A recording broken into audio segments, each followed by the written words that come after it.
Welcome to another episode of the Justice podcast. It'll just be me this time, once again. No other co hosts are available right now. Uh, Long story short, one of them has to go through operations, and another one has to, deal with some job stuff, which I'll touch on that in a moment regarding me. So, it'll just be me today, and we'll talk about the following topics, which are Spider Man No Way Home, Transformers Cyberverse's last two movies, the Pac-Man World Trilogy, and my plans for 2022. That's for as always, that same sort of song and dance. So, Spider-Man No Way Home is the third MCU Spider-Man movie, and I think it's already safe to say that a lot of people were quite impressed by it. I'll just get my thoughts on the first two movies right away. I don't like them. They're really mediocre. They have more identity than most of the MCU movies released of late because, let's be honest, they generally just feel the same all around. But they're inferior compared to previous Spider-Man movies. I mean, there's not much going on in terms of in the actual story that's occurring. I mean, the first one was pretty much just you know, Peter Parker trying to impress Tony Stark, Iron Man, which was really annoying. No Way Home was pretty much sort of like a 50-50 sort of thing. It's like, oh, I want to be with sort of look up to the Avengers sort of thing, and at the same time, not really. I mean, I don't remember. I don't really care much. I try to block out those two movies out of my mind, especially Far From Home. But No Way Home was actually not too bad. The beginning took off right away from when we saw the sort of reveal of Peter Parker's identity, which he foolishly does constantly. He's like, "Oh, my name's Peter Parker. I'm part of the Avengers now." Blah blah blah, sort of thing. And now it's biting him in the ass. Like, this is all on him. And I'll just straight up say this straight up. Most of the events in the movie are pretty much all on him. Like, it's because of him where we get to see all the crazy shit that happens from people going after him, and it pretty much affects everyone around him, from Ned to MJ to Happy and Aunt May. So yeah, way to go, idiot. Now that being said, we'll go into my thoughts on him as we go along, but yeah, you definitely get to see just how much it bit him in the ass when he does all those sort of things. He tries to resolve it by going up to Doctor Strange, who thankfully was not so much of a mentor type of guy. You know, it was annoying to have to deal with that with Tony Stark and then Nick Fury. But there was a bit of a rivalry between Spidey and Doctor Strange. They didn't see eye to eye with each other, which I can greatly appreciate. Having these two heroes in conflict would be appreciative, honestly, especially if it comes to the fact that they have different ways of approaching these sort of things. First, when it comes to the handling of the spell, because Peter Parker wants to everyone forget who he is. However, he pretty much tries to be like, oh, but don't forget this guy, this guy, this guy. All while Doctor Strange is pretty much trying to get everything done with the spell, but he messes up, and as a result, instead of having people forget who he has Spider-Man villains from around the multiverse hunt him down. Essentially, we get ourselves the legacy villains from the Raimi trilogy and the Mark Webb duology. Green Goblin, Doctor Octopus, Sandman, Blizzard, and Electro are back. And the moment we got to see those characters return, I think the film got me more and more interested because I'll be honest with you, Vulture and Spider-Man Homecoming was alright. I mean, there was a bit of that sort of Birdman influence from Michael Keaton, because Michael Keaton did play Birdman back in 2014, but it worked well. Mysterio, though, there are things I like about him, but there are things I don't like about him either. He's kind of weird as a villain, honestly. You don't really get to see him as a proper villain. I mean, he kind of reminds me of trying to make Chris Pratt into a bad guy. It's just kind of a weird take, but whatever. This really isn't about him. But yeah, it was great to see the legacy villains. Now, normally, fan service is kind of one of those things that's like, oh yeah, this is so cool, this is so great. But at times it's gotten so overdone, and it's kind of makes you wish they would reduce it immensely. I mean, Tokusatsu does this sort of thing constantly. Power Rangers less so because right now they're focused on trying to make themselves more about a brand new universe. But well, I know they did the Dino Team Up and Dimensions in Danger, we don't really have much of that with like Dino Fury apart from the Easter eggs to just to make the world bigger. That's the kind of thing I appreciate.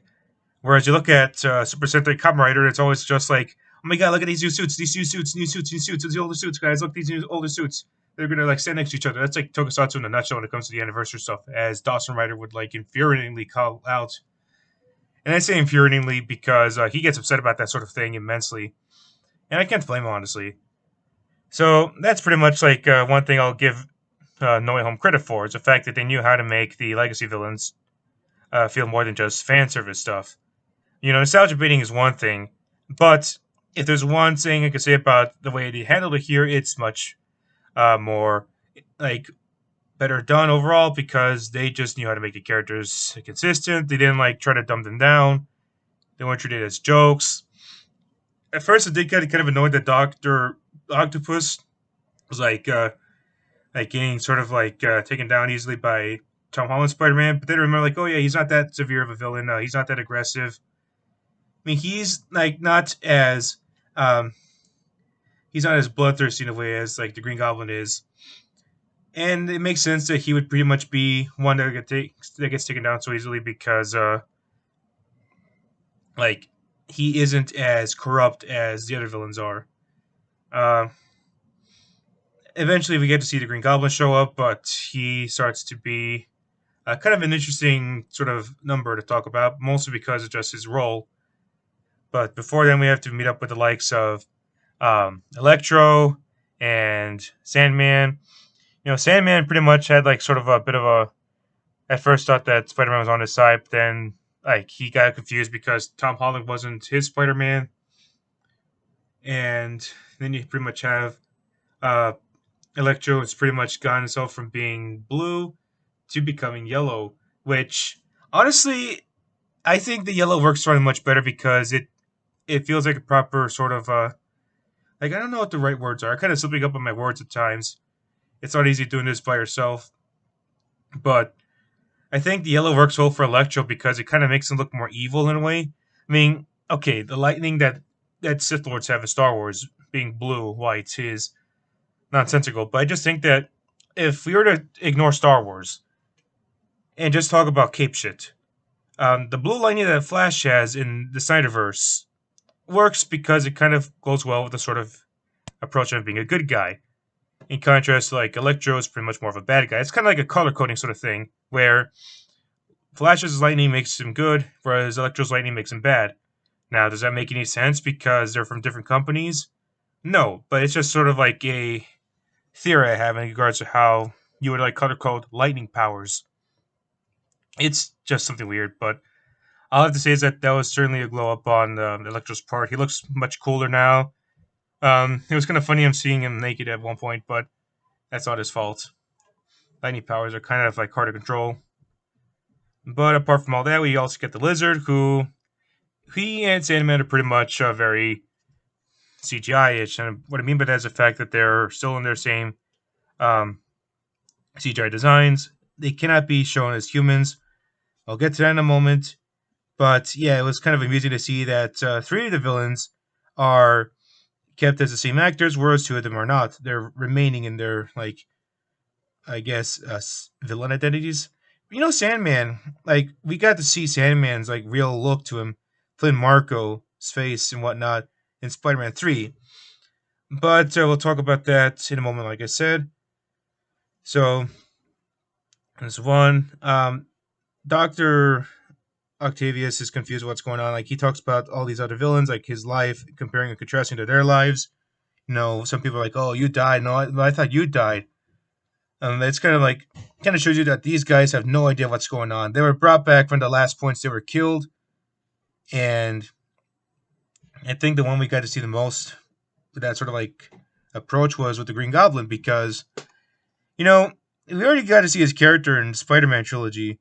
The first movie had him as a sort of like twisted man after he got the Goblin powers within him. I mean, he's very insane. He's pretty much he's something of a scientist himself. No, but more so, he's just like he's twisted essentially. Um, and you can even and I think you can even get a sense of that when it comes to the spirits floating around within the other two films. How he's pretty much like influencing Harry to some extent, and you can definitely sort of like see that he still has it in him, the spirit of the Green Goblin. Like Willem Dafoe is already a great actor in general, and I like seeing him to bring back the sort of like charisma once again for No Way Home. Kind of weird if we only get to see the costume complete for just once before he smashes the mask, and even then the mask is still going to haunt him forever because despite it being broken, you get a sense that now like his mind's fucked up as he tries to go from uh, human to goblin. But one thing I found surprising about Tom Holland is the fact that his Spider-Man had something that's unexpected in him. Like he doesn't want the bad guys to get killed. He instead wants them to be cured. But I know some people were like thinking that was pretty stupid. But at the same time, you get a sense that like Tom Holland probably messed up too much stuff that was going on for so long. So he thought to himself, okay, how about I try and do something good to these guys for once? I think that's not a bad idea. I mean, maybe the execution isn't 100% agreeable for everybody, but I think it was able to work quite well, honestly. I mean, it is what it is. I don't like it nor do I hate it, but I do think it at least shows that he's not just some stupid idiot. He has some sort of like human heart within him. So good job by that, MCU Spider-Man. That aside, like Doctor Strange is pretty much against the idea. The two of them fight over like how they're going to handle the sort of multiverse thing as they try to find a way to get these bad guys back. And yeah, it was pretty like fun seeing that sort of action. I was kind of surprised to see that Spider-Man was able to like handle his battle against Doctor Strange no problem, because like he's definitely no longer a Spider Boy or Iron Man Jr. He's definitely becoming more and more Spider-Man like, which I could appreciate honestly. It's long overdue, but I take that over nothing. But yeah, after that sort of battle, now he had to deal with both uh, the other two friends, MJ and Ned, as they also have to help Peter out with his own sort of stuff. Um, they had to stick around, trying to like not get too much trouble and whatnot, while Peter Parker has to bring the villains to uh, Happy's apartment, as well as make sure that they know how to get the cures ready. Because on top of them having very different ways of getting them cured, which I can greatly appreciate, it's not just a typical serum thing. Doc Ock gets a like an additional brace on his back that restores his mind. Uh, the Green Goblin gets a serum, obviously. Sandman gets a flash of light that will restore him. I do believe that Electro gets himself like some sort of a gas change, and like some sort of gas that like removes or kills the toxins of the lizard powers. And Electro has the electricity like I don't know what the wording was. Like they reduce it immensely, so it won't make him too powerful, I guess. But you get the point. It worked pretty well with with Otto Octavius, and the villains are hesitant at first, but things got really like so much going on in my mind. Uh, but you definitely get a sense that the movie truly begins the moment the Green Goblin starts to go against Peter. And I gotta say that the fight choreography between the two of them is really good. Tom Holland Spider-Man is no longer just a fucking sissy that relied so much on technology. I mean, he is able to lay some punches and kicks to um, into Norman Osborn, no problem.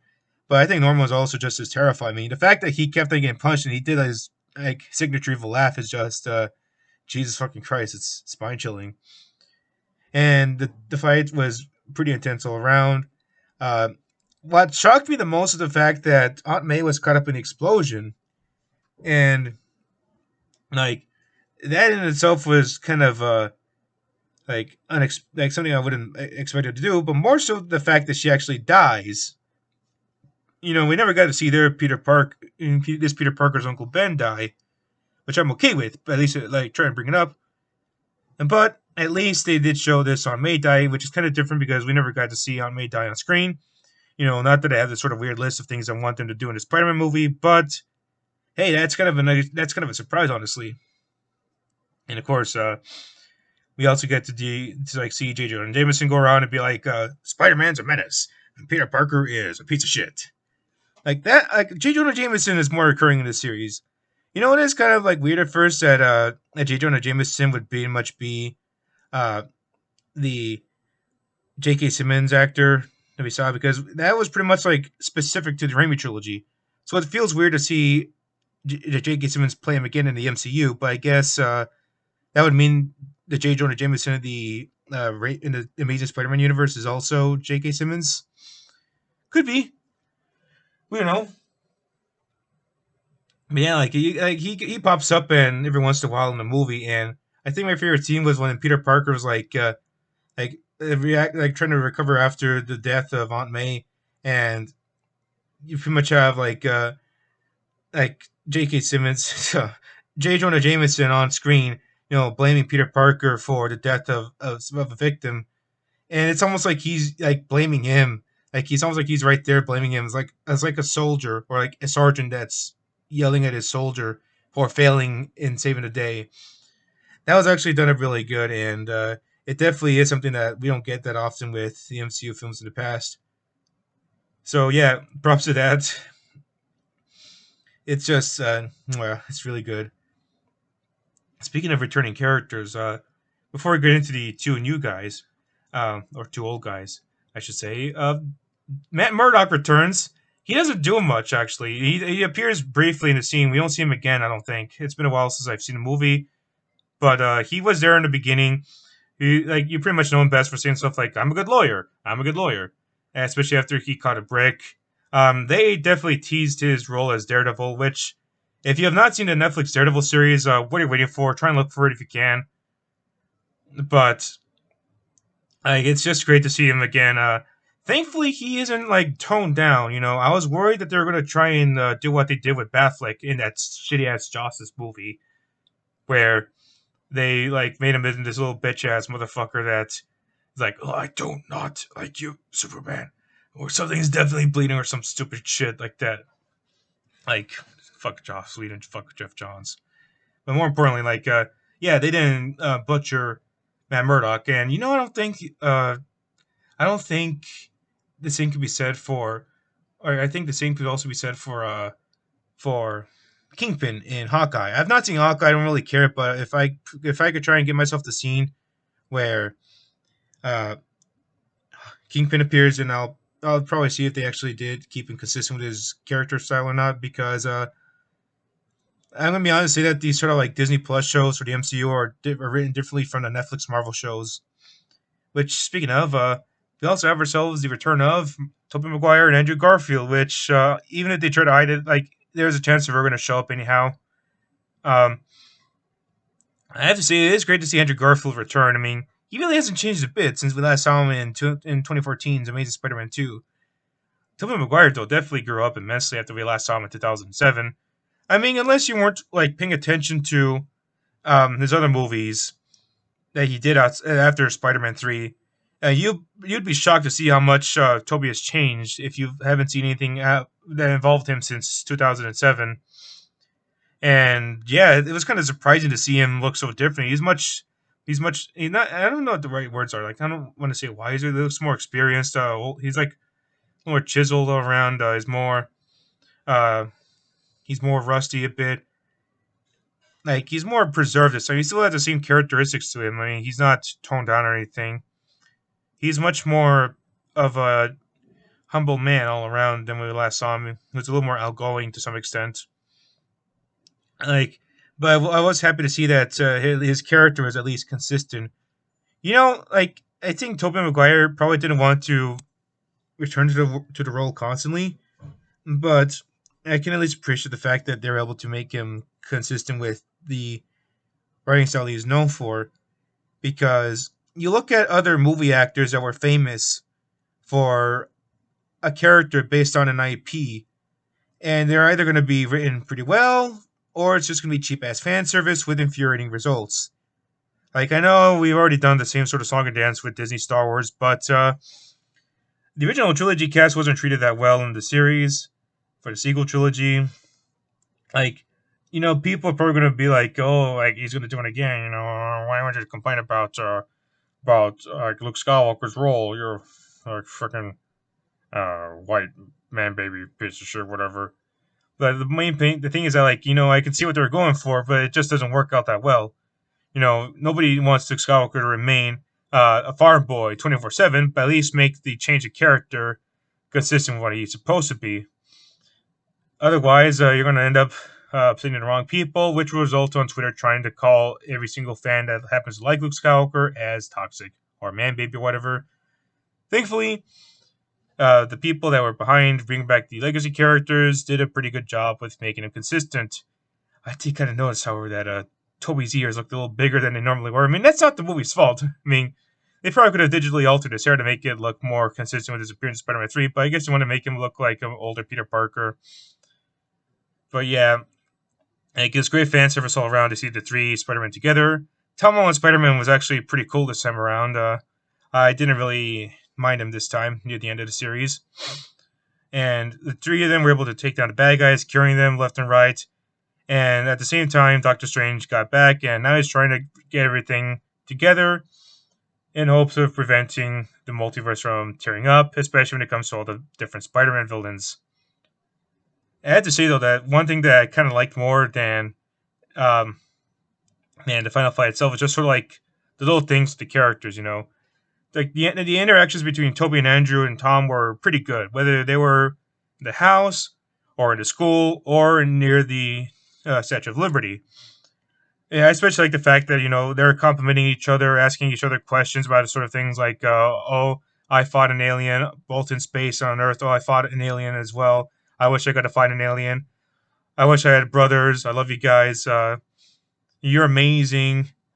As well as like on my back. You know, it's like typical stuff. It could have easily been fan service that's been like easily done, but they were able to go a step further and just make the characters a little more genuine. Like they're more than just caricatures that have the lines repeated to you. They're just like the same characters interacting for the first time.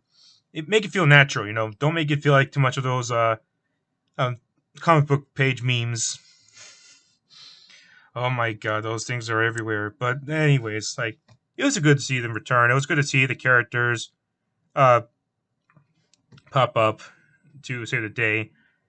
You know, I was kind of like shocked to see how even Tom Holland continued his like rage against the Green Goblin because he was the last one standing in terms of the villains, and yeah, like it was kind of funny to see like Tom Holland, who I thought once I would just be like this little wimpy ass boy, actually do a pretty good amount of damage to the Goblin. And surprisingly, like he was about to kill him, but Toby Spider-Man stopped him from using the glider against the Goblin, which kind of shows the fact that Spider-Man in general doesn't kill. Like people can always like go on Twitter and make stupid ass threads about why Batman shouldn't kill, but I think like Batman killing criminals can be justified because he's a much more vengeful character, whereas you look at Spider-Man and he's pretty much he's got more morals all around. He's not as corrupt. I don't think you can corrupt him as much as Batman, honestly.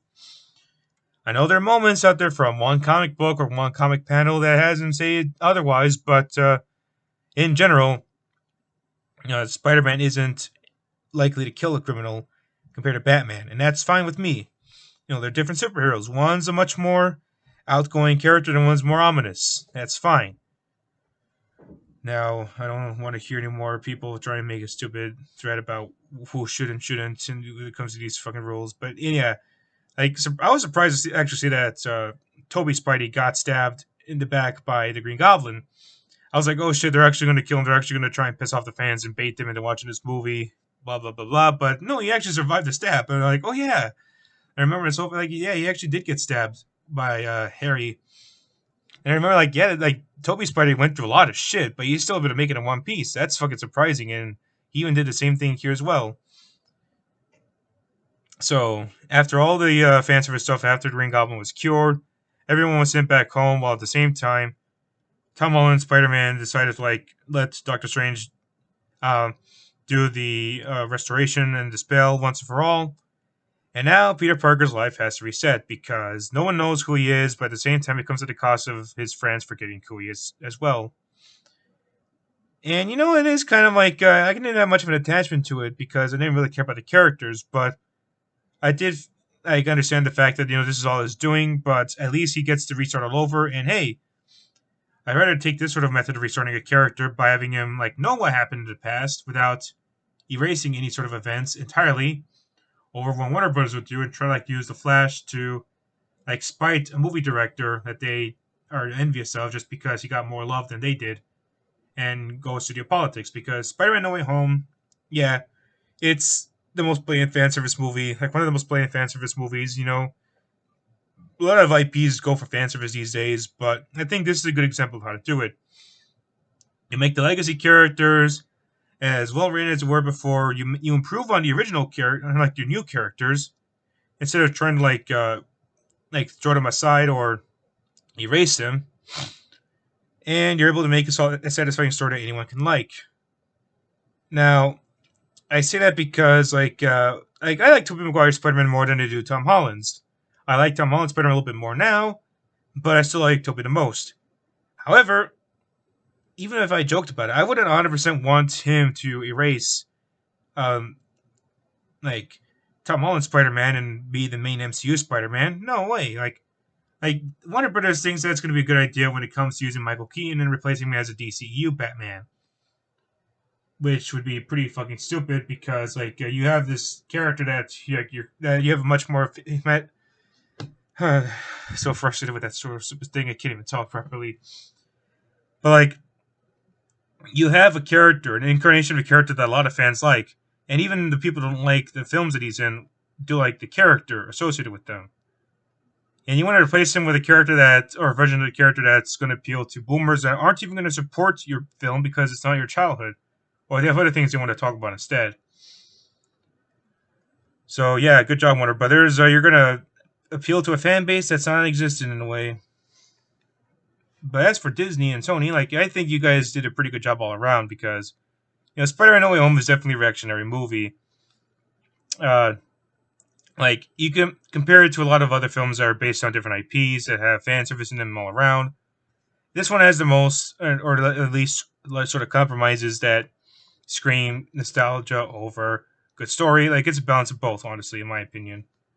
I will say though, I was kind of surprised that Venom showed up at the mid-credit sequence, which was kind of amusing all around because you wouldn't expect him to actually show up. I was kind of hoping he'd be like in the final battle or whatnot. I know apparently he was supposed to be in the final battle uh, and somehow revive Toby Spider-Man so he can get himself the black suit again. But yeah, again, it's okay even with either ending. But I was kind of surprised that Venom showed up so briefly. Well, not the physical version of Venom, but more so just the voice as well as Tom Hardy as well. So yeah, either way, No Way Home was a pretty solid experience. And as for the future of Tom Holland's Spider-Man, we'll see if the story they come up with is going to be good. I can't say with a full amount of confidence if it is going to be better than what we've got before. But if they manage to make it worthwhile, then I won't complain because, at the very least, they know how to make themselves a pretty good story for a version of Spider-Man that might be hard to like at first, but they managed to make him better nonetheless. And yep, we'll see how it goes. Thankfully, they say it's going to be less connected to the other MCU films, which, thank God, because I think Spider-Man can stand on his own, no problem. So yeah, No Way Home, not too bad. I liked it. Next up, we'll be talking about the two Transformers Cyberverse movies, The Immobilizer and The Perfect Decepticon. Maybe it's S, Decepticons, plural. We'll see. Anyways, if you remember way back when the early days of the podcast, I reviewed Transformers Cyberverse with the other co-hosts. And I thought to myself that it was a pretty good series. Might be better binge watched than watched one by one in terms of episodes, but it's still a good show, and in retrospect, I think it still holds up compared to the War for Cybertron trilogy. I talked shit about that series. We already know that it sucks, so let's talk about the movies instead. Oh, not the live action movies, these two TV movies. These were most commonly seen either on YouTube or on Netflix. And I think that having them as movies instead of episodes probably might be a little unusual at first because they can still work well as episodes to some extent. But I think the same could also be said if you were to look at certain arcs that are more serialized. Like you can have one part of the invasion of Cybertron be a movie, and then the other part where the quintessence are around be another part. But I digress. Anyways, the immobilizer begins with Grimlock and RC as they try to get back to a sort of a reunion for the Autobot Decepticon peace treaty now that the war is over. However, uh, because the two of them are pretty much looking for ancient artifacts, they are the only ones that haven't been immobilized by the mercenaries, which consist of repaints. Essentially, you have Sound Blaster, Bugbite, Nightbird, and there's two guys that I kind of forgot about the names of. I mean, they don't stick out to me as much because they aren't based on prominent pre-existing designs. I know one of them looks like a Generation 2 or European G1 toy, and there's a repaint of the Conehead design. And another one's a repaint of Rack and Ruin. Like, they don't stick out to me as much as, like, the other guys do, because, Sound Blaster is quite popular. He was shown at the Headmasters. He had a few toys repainted from Soundwave. And he's also one of the few good things of the Netflix War for Cybertron trilogy. Nightbird, you know, like prominent one-off character in G1, had a few toys based off of her.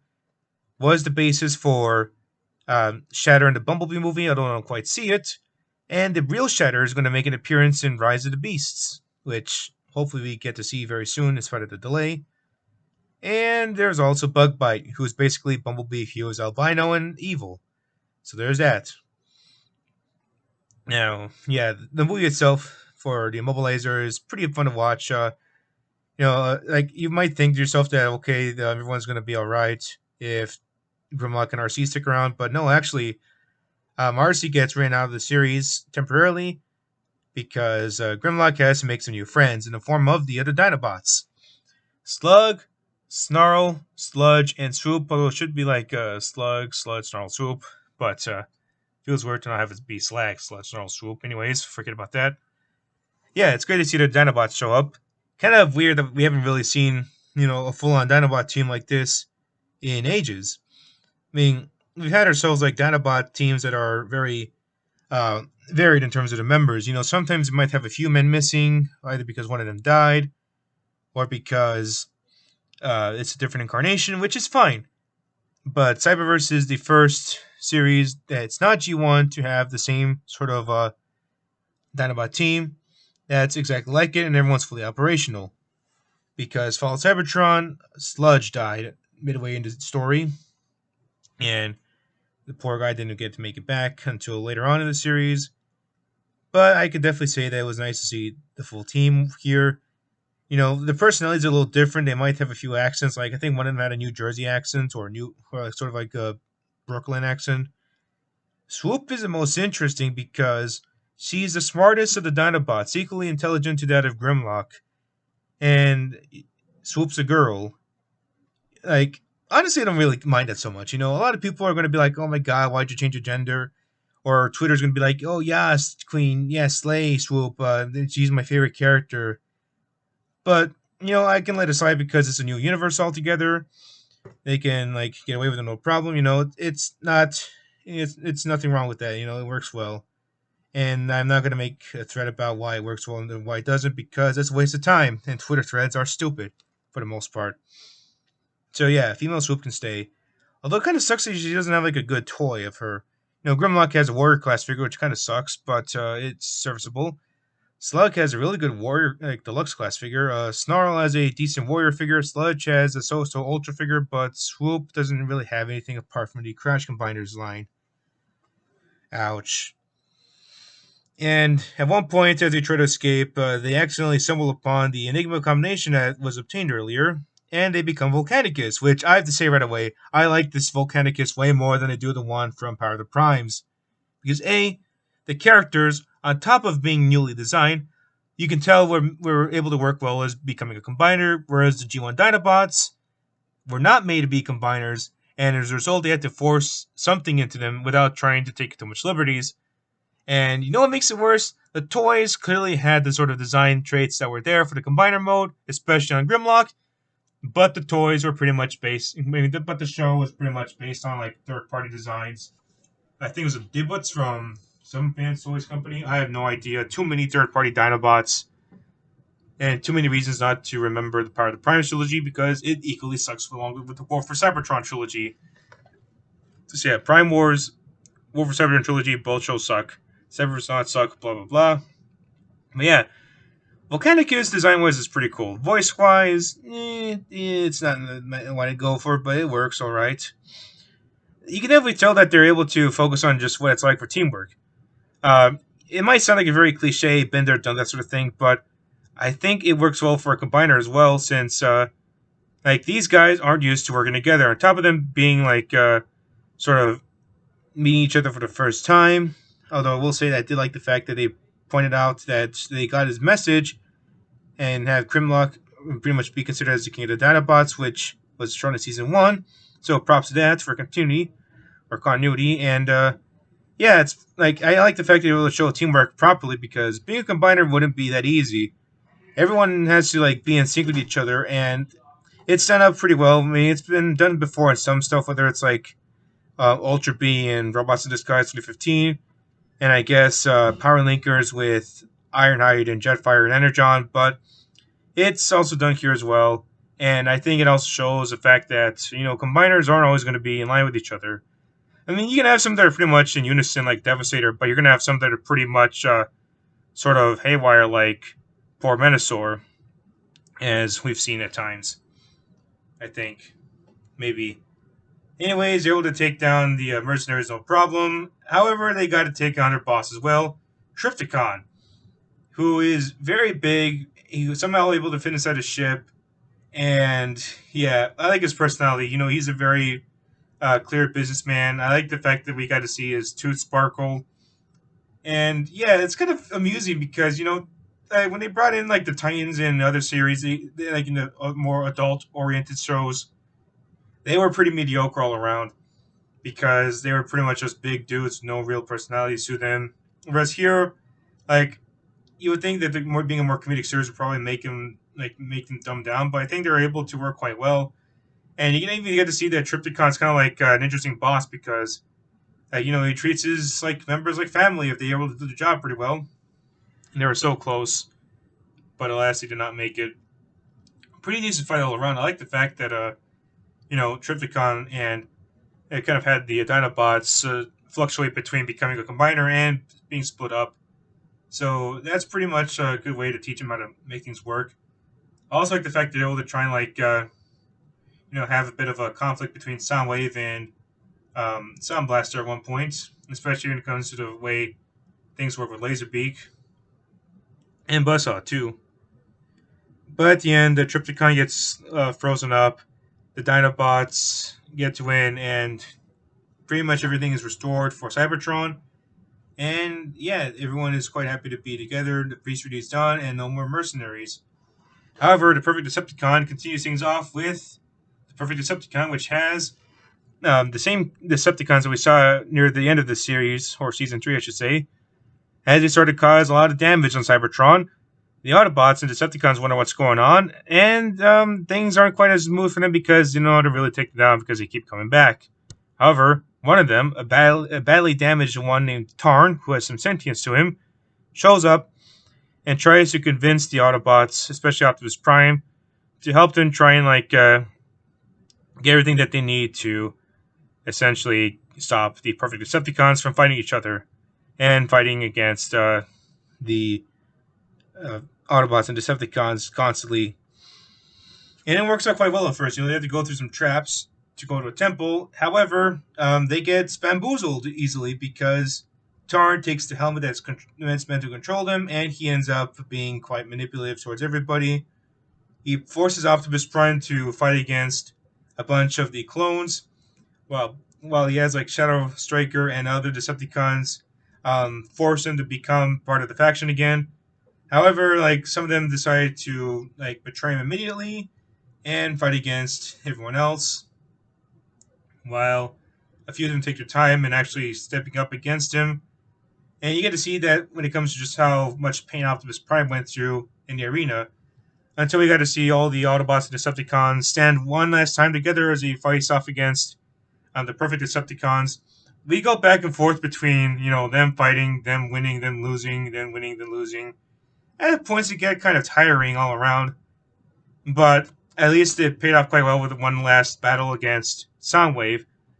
And he said Soundwave superior, X inferior a lot of times, but the fact we got to end this off one last time was just a good way to say goodbye to him because Cyberverse Soundwave has done it very well. So after his sacrifice, Tarn dies, sadly as a Soundwave, with Laserbeak pretty much being the only piece of him that exists. And everyone mourns for him while we get to see peace on Cybertron once again. No more wars, no more destruction, no more of the main four Decepticons that were around. Megatron's no more, Starscream's no more, Soundwave's no more, Shockwave's no more. I think Shockwave was like Megatron, Shockwave, Megatron, Starscream like the most corrupt of them all.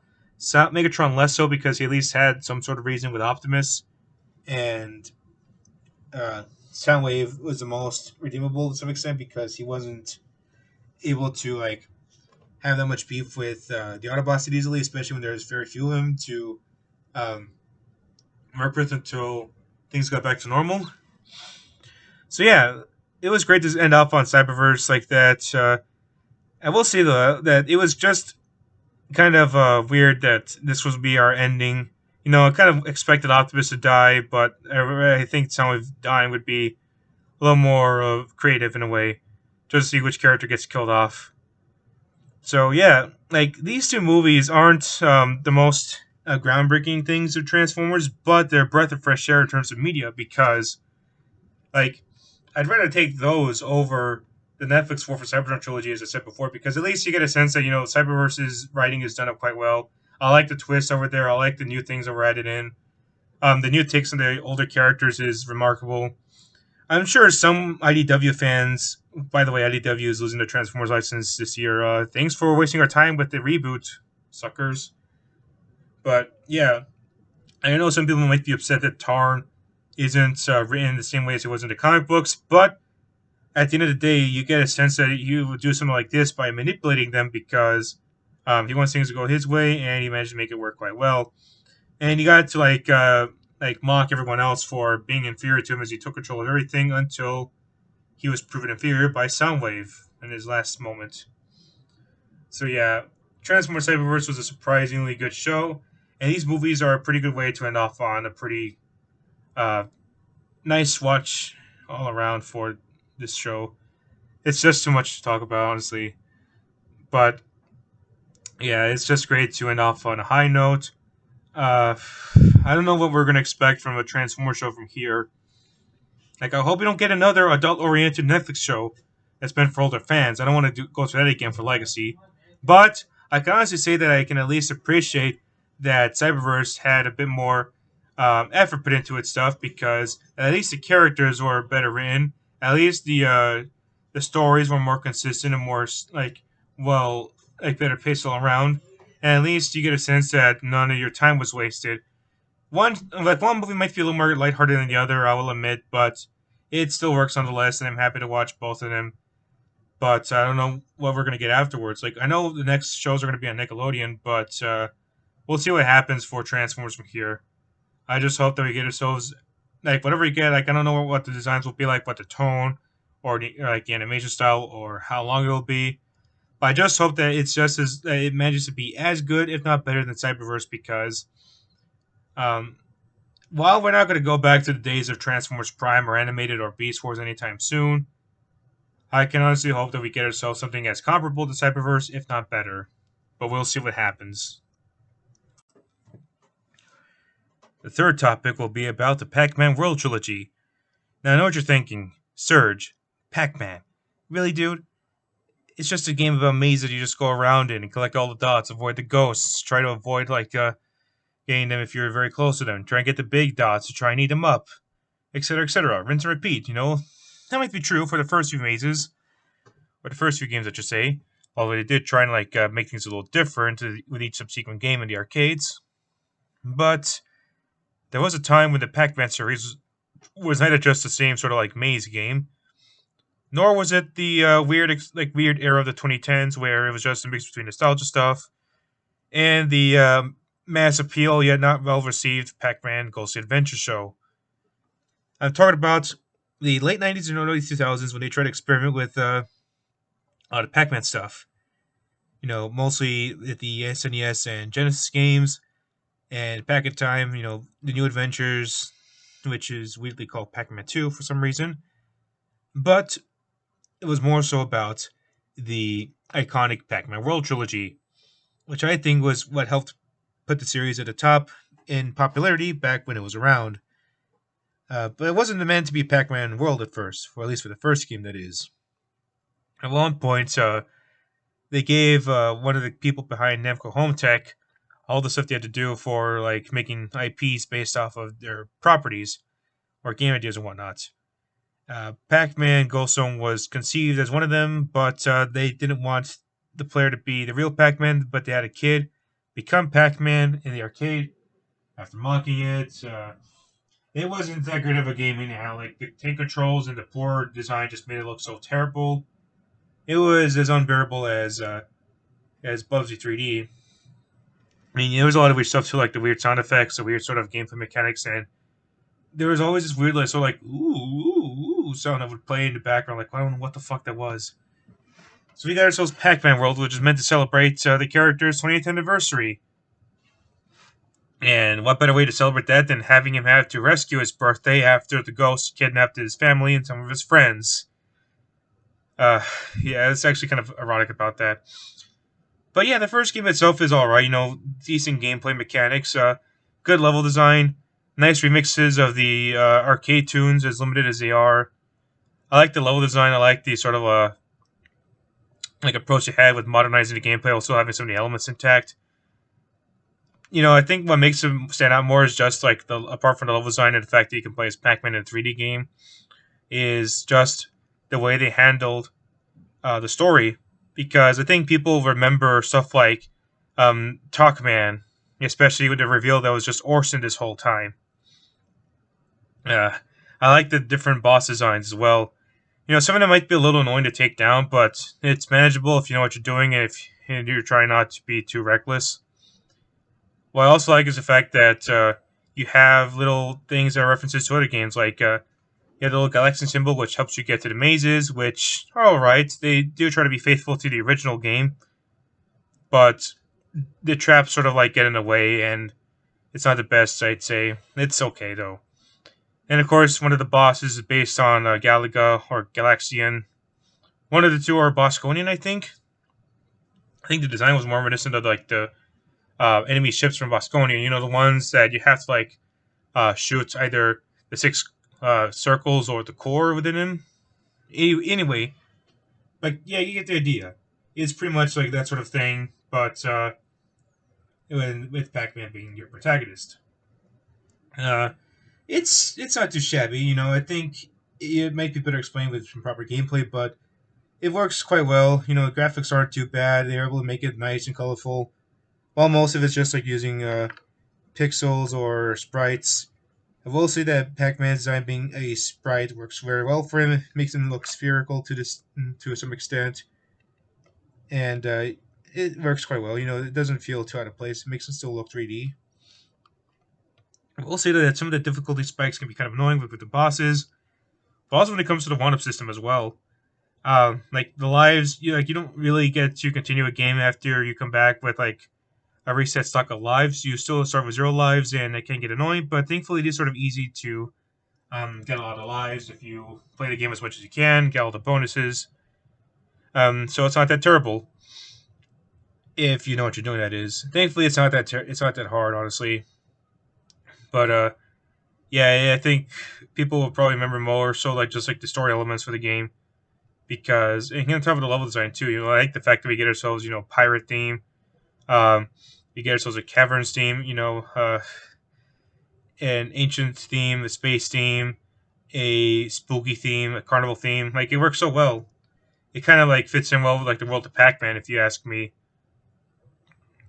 And then, yeah, I think Pac-Man World is the more simple one of them all. Not much else to say beyond just like, oh, it did that, But I think Pac-Man World 2 is where things get a little more interesting, because now the story begins with you going after the four ghosts who took away the golden fruits as they try to like bring back Spooky, an ancient ghost that was locked away by Sir Pack-a-Lot after a wizard created some sort of golden fruits that were able to stop the ancient ghost from coming back. Now that he's returned, it's up to Pac-Man to save the day. So you got to go through 5 different sort of level environments to obtain the fruits once more. You're going within like Pac-Land as it is, going through the forests, then going through the snow levels, and then going through the fire levels, then the water levels, and then the spooky levels. It works out quite well.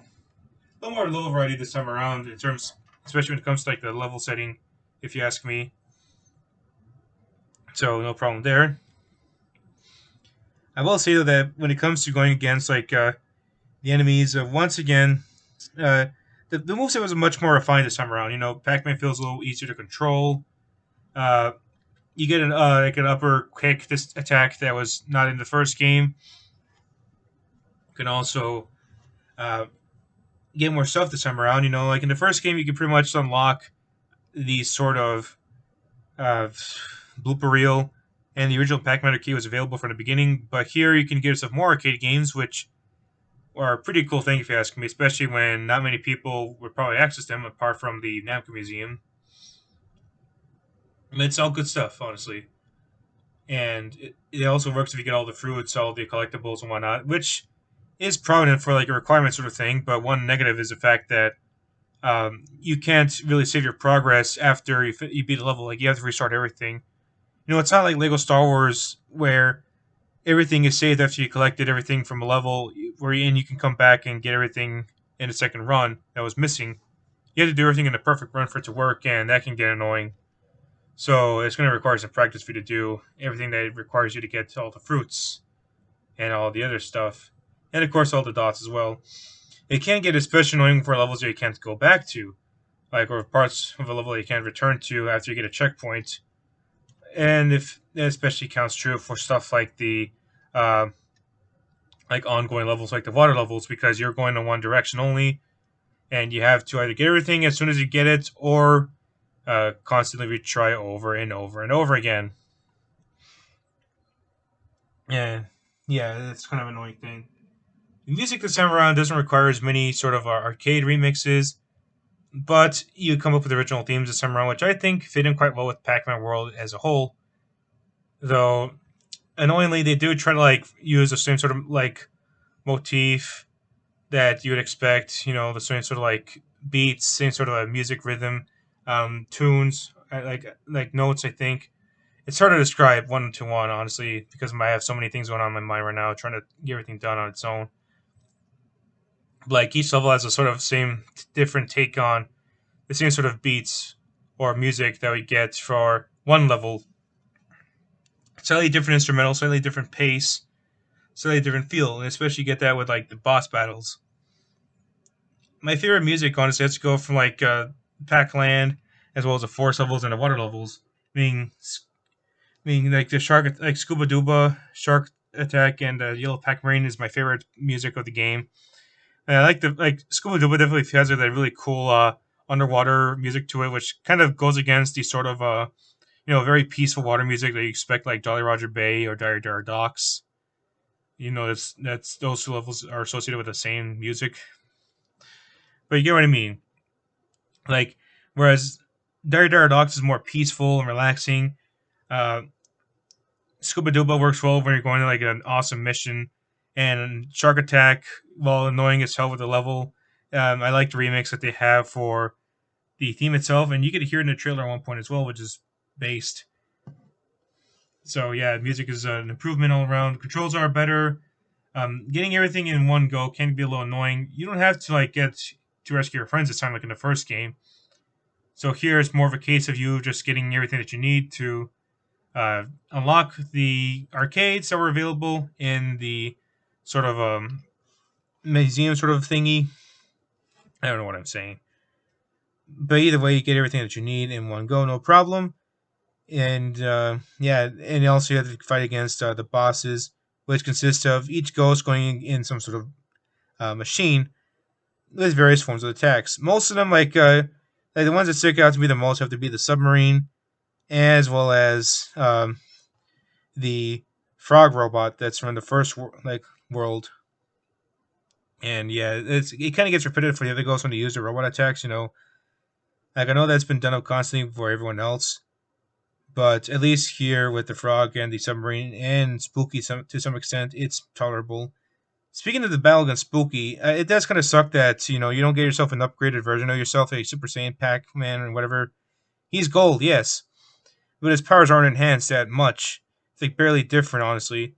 So that's kind of a letdown. But otherwise, it makes for a still remarkable good game all around.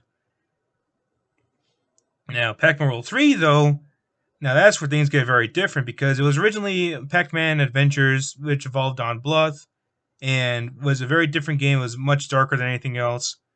It was meant to be more interactive. There was very weird character designs. And there's this very rocky start and finish to it. But well, it was retooled into Pac-Man World 3 while the merger was going on with Bandai Namco. Pac-Man World 3 is a very interesting game to talk about because, the first game, it's about you rescuing your birthday from being ruined by the ghosts. Second game, you have to stop this ancient ghost from attacking Pac-Land as you get all the golden fruits.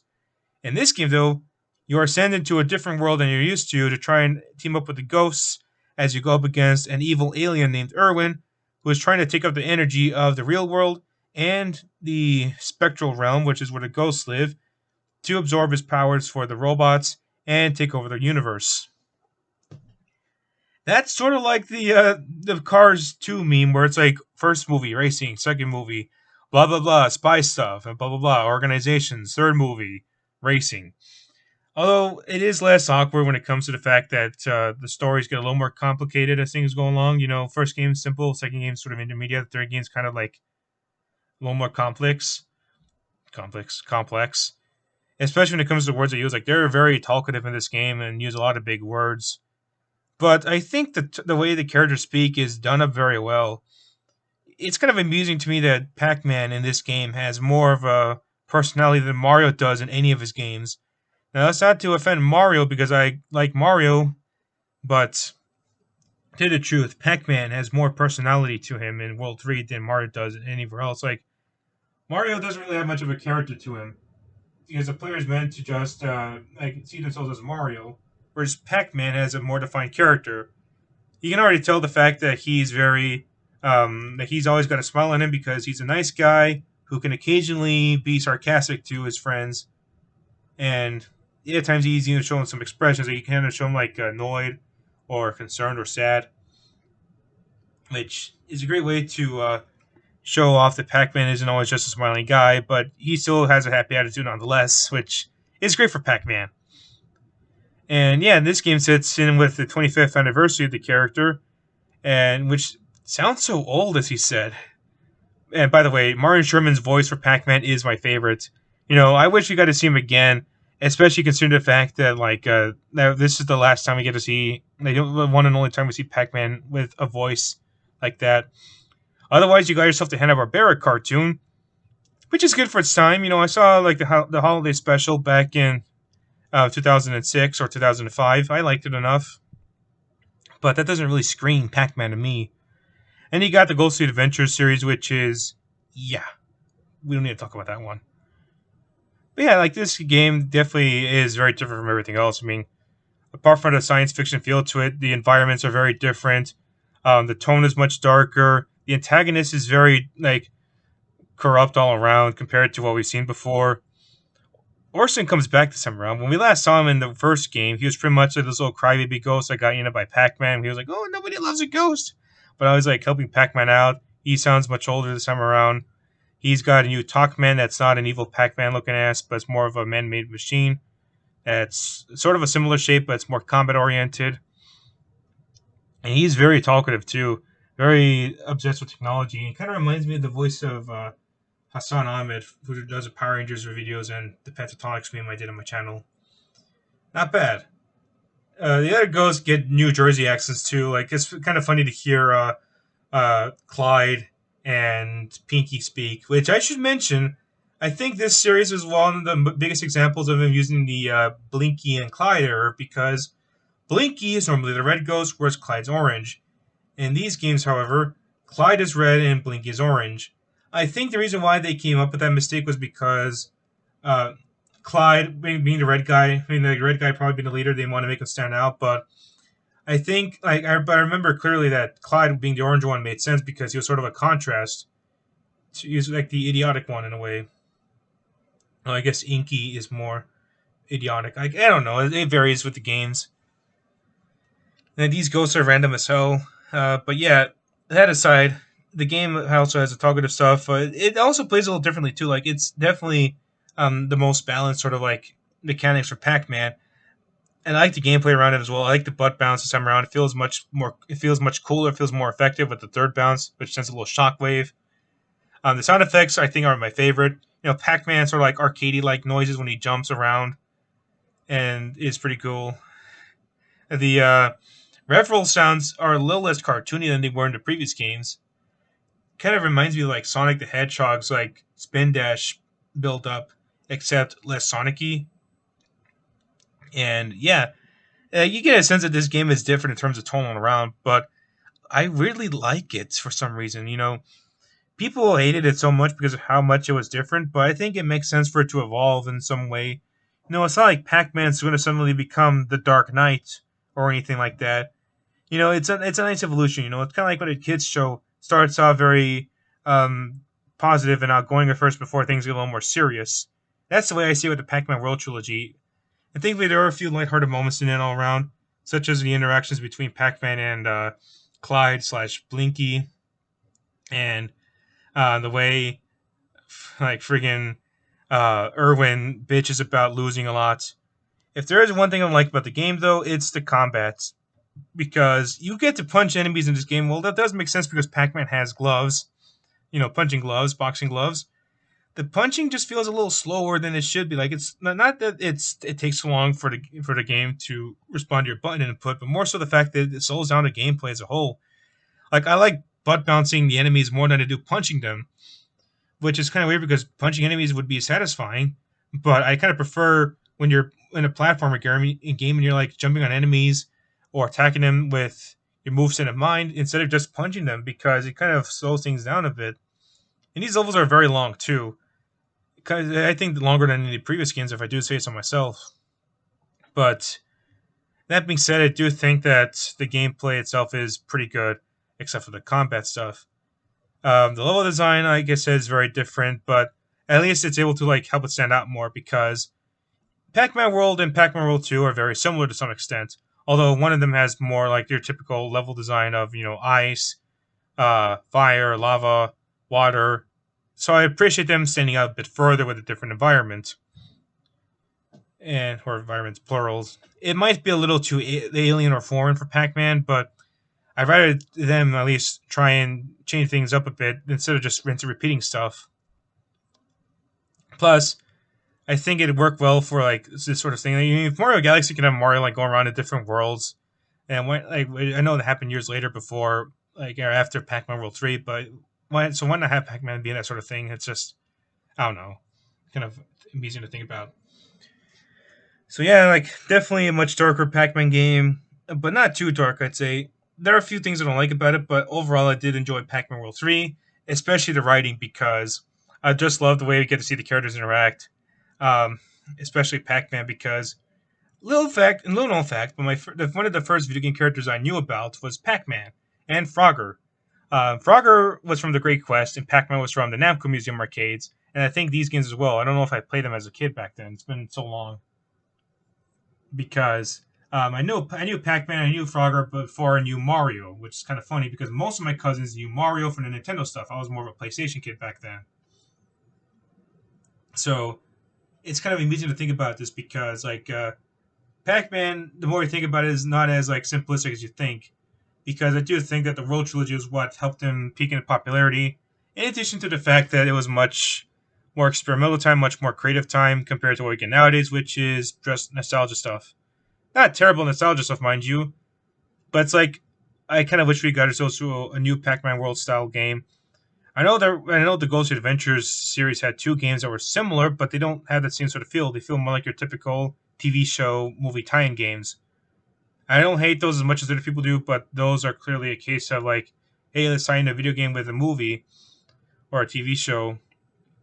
And yeah, I'd probably say it's better than Sonic Boom's glitchy ass game, but but those games are still no Pac-Man World Trilogy. And I guess we could say the same thing for like the handheld versions. Pac-Man World wanted the GBA tries to be so faithful to the original game because it has the similar art style, the similar graphics, similar three-dimensional feel. All the music is there almost, but it's just so butchered because of the limited cartridge space. It ends up being kind of an underwhelming piece of material, and you're just better off playing with the PlayStation version all around. Pac-Man World 2, on the other hand, has a different art style. It's more 2D inspired, but the music still compresses hell. Honestly, you're better off just playing with the console version. Pac-Man World 3 on the PlayStation and PSP, on the other hand, are very faithful. The PSP version has a lower frame rate. The DS version has some stuff cut out. So while those two are better than the Game Boy games, you might be better off sticking with the consoles once again, unless you have some sort of emulation that lets you play them on Wii or Switch or something. I don't know. Anything that lets you go with emulation. Now, I think we can also talk about the uh, spin-off titles that were around or function similarly to Pac-Man World's trilogy. So let's talk about Miss Pac-Man Maze Madness real quick. It's more like it's very different. It's more puzzle inspired. You know, you get to go around trying to solve puzzles, or trying to get all the dots, take down all the ghosts, go from one part of the level to the other. You play as Miss Pac-Man this time, but she has to look for the four pieces of the, I think it's a Pactrometer or something, and you pretty much have to like get them all from an evil witch, and as well as rescue Professor Pac and the princess as well for Pac-Land, which is kind of cool to think about because on top of this being a video game that has a female protagonist, you also have the female damsel in distress you have to rescue, which is kind of awesome all around.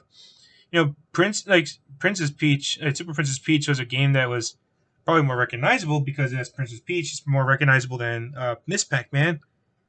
But you know, I think that game is more like simplified compared to Miss Pac-Man Maze Madness. And I know it's not comparing apples to apples, but I think like I liked my experience with like Miss Pac-Man Maze Madness more than I did Super Princess Peach because I like the puzzle elements of the game. I like the creativity that it has, and Miss Pac-Man I think makes for a more interesting female protagonist than Princess Peach does. Sure, she might be more like a motherly type character, but when she's in an adventure, it's always good to join along. She had another game, Quest for the Golden Maze, which is similar to it, but it really isn't that worth it. It was a PC only game, and whereas Maze Madness was on Dreamcast, PlayStation 1, and Nintendo 64, but wasn't that great. There was another PC game that was made before it, that being Pac-Man Adventures in Time, which was very much a straightforward 3D Pac-Man maze game with the same sort of art style that we got in the character design in the late 90s, early 2000s. So you go around in time trying to collect the four pieces of the special power pellet or sphere that an ancient ghost monster destroys and sends back in time. And you know, having it be on PC is kind of interesting because you might think to yourself it's going to be a simple game, but no, it actually does work very well. It's more than just an activity center sort of game. It's a full-on computer game for the systems back then. It works so well, and I can't complain about it if you ask me. It's just fun to look into it, go through the mazes, and take down the enemies once and for all. I will say that there are a few creative ways that they handle stuff, such as like the more cylindrical mazes and the gravity-defying maze, where you have to get all the dots in a specific amount of time before you run out of gravity-defying power and you fall to your death. One complaint about that game, though, lack of sort of like proper rewards. It's just like crappy videos and small blooper reels, but anything else that's as good as a blooper reel from the Pac-Man World game. And you also have World Rally, which is your Mario Kart clone. It's a decent one, I have to say so myself. I like the fact that you get yourself some of the games like protagonists. You know, you have Pac-Man, Miss Pac-Man. You also have Junior, the made-up Pactival. You also have the Four Ghosts. You have the Trilogy's antagonists, Talkman, who may or may not be piloted by Orson, and also Talkman gets a redesign. You also have Spooky, the second game's antagonist, and you have Irwin, who's back in this game once again. You also have a few characters like Mappy in the PSP version, and I think Dig Dug as well, like one of the enemies. I forgot the name from Dig Dug. The guy Pookie from Dig Dug. The guy with the goggles. I don't know. I don't know much about Dig Dug. But yeah, a lot of Pac-Man World stuff to talk about. It's just holy shit, so much to talk about, and I wish everyone else is here to speak about it. But that's such is life. And finally, we'll be talking about the plans for 2022. So, straight up, I got a new job. Now, I'll be working full time, and I think that may or may not affect the amount of time I can put on a podcast. I have a certain amount of time I can be at home before I go to work. And even then, I don't know how the exact schedule will be in the future, depending on how much more or less available I'll become. But, if you have the interest, you can always follow me on social media and get on any updates and whatnot, if I can do it, that is. But, yeah, apart from the job stuff, I'm going to try and do more stop motions if I get free time. Get better setup and whatnot as I get more money, in addition to helping out with the house. And I also have a few ideas for the slates. So, I think it's easy to say that a lot of franchises get attention on the channel. So I thought, why not we do a special ideas for what to expect in 2022? So these are mostly going to be themed around specific comparisons between movies or events. So in February, we'll be doing a commentary on the Lego movie series from Warner Brothers. Talk about what worked, what didn't work, and what to expect with Universal if we actually gave a fuck. In March, we'll have a Wolverine trilogy commentary to go over, talk about Wolverine Origins, the Wolverine, and Logan, because Logan turns 5 in March. Around April and May, we may or may not do a series based around the classics of the 1987 year of films, mostly involving RoboCop, Predator, Spaceballs, and whatnot. And as for June or July or August, we'll have episodes based around Spider-Man, the Raimi trilogy, the web duology, as one of them turns 20 this year, another one turns 10 this year. The 60th anniversary for Spider-Man, or is it 70th? I don't know. Confusing. As well as talking about stuff regarding things like a comparison between the first Transformers movie and the Last Night to see why the first movie worked well and the Last Night didn't. And don't worry, this will be more than just typical Michael Bay movie commentary by average Transformers fans. I have my own thoughts to go through. I'll also be talking about the anniversaries for Nickelodeon and Cartoon Network, in addition to things like the anniversaries for the DC Animated Universe and the Marvel Fox Kids universe. And maybe talk about Star Wars turning 45 this year. But you will see a more definitive slate video in the future because I have things planned out. But yeah, that's a lot to talk about from here. I should also mention the fact that you might be wondering what happened to TCAP talks with Prince. I lost track of those. I was going to do Prince, but I got carried away with other stuff. And TCAP talks, unfortunately, Otis got super busy. He's been getting into acting roles. And I thought, okay, I think that would be more interesting for him. He's going to be more busy, so I'll let him do that. Besides, I kind of realized the fact that it's not that easy because, NBC copyright stuff is still stupid as hell. And, you never know if Chris Hansen's going to do anything about it. So that's being canceled quietly. Now it's not as quiet as I can imagine anyhow. But, yeah. However, I'll try and do a little more experimental stuff. I'm going to try and commit to doing uploads in March where I give a sort of Hall of Fame for for the voice actors that I do like, because people talk about actors a lot, but I want to talk about voice actors because I think they deserve a lot of attention, and I have my own favorite voice actors to go through as well. So stay tuned for that if you're interested. But yeah, that'll do for today's episode. There's not much else to say for 2022 plans.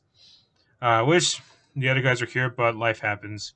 So yeah, thanks for watching, and hopefully things get a little more organized from here. Bye. Wait, don't forget to subscribe. If you do, I'll give you a headbutt. That's ogre for thank you.